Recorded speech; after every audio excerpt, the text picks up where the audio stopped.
jump to our next expert panelist, Megan Rogers, Dr. Megan Rogers, who's a postdoctoral fellow at Mount Sinai Beth Israel. Any insights or thoughts that you had on anything you've heard, and if you have a question for any of our researchers?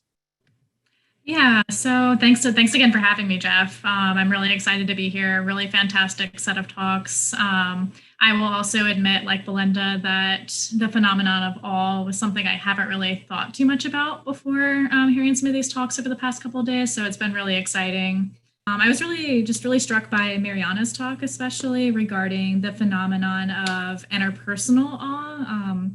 I'd never really thought about awe in the context of like nature versus interpersonal conditions versus other conditions. And it was really fascinating to me that just like the qualities and just also the subjective experiences differed kind of based on the stimuli. And just really how some of these things, especially like interpersonal, might be able to drive that resiliency. I was really struck by Marianna, your quote, kind of resilience is just as much about conditions as it is about conditioning. And just how that like social support, that feeling of belonging could be used to boost resiliency to stressors.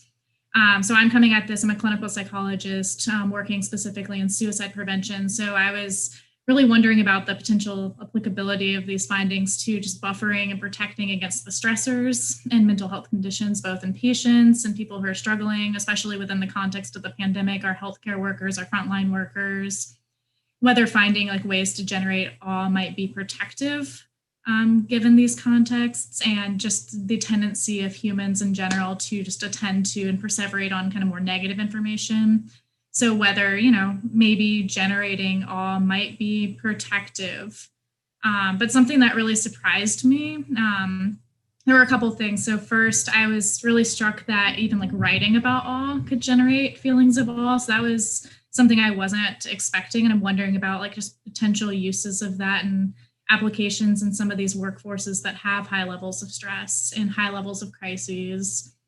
And furthermore, that interpersonal awe wasn't really related to connectedness more general. But then kind of thinking, I was also wondering, whether interpersonal awe might relate to like interpersonal connectedness. And I think Marianna really brought that home really well, and how that might be able to be leveraged in mental health treatment.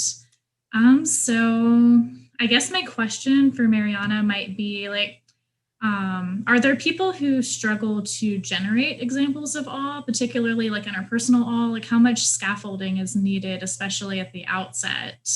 And for those individuals who struggle to generate examples of awe in their lives, like, do we know anything about these people?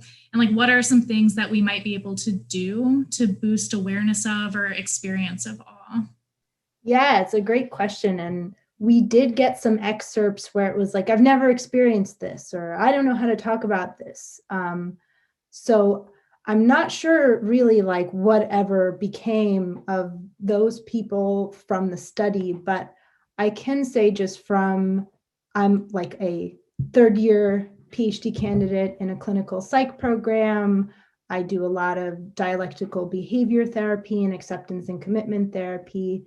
And really calibrating people around the life worth living and around values, I think opens the door and creates scaffolding to be able to have more positive emotions generally. And awe is like a special class of positive emotion.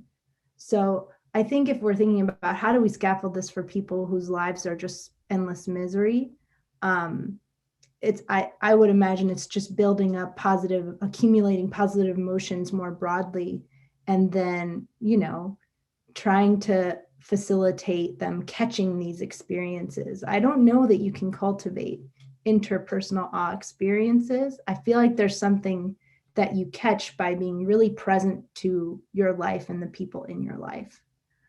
So building those mindfulness skills and attention. And then also, I think about therapists too, like doctors, therapists, nurses. There's a quote my supervisor gave me that I know he didn't make this up, but it comes from somewhere. But he said, if only you could view your patients as sunsets instead of problems to be fixed.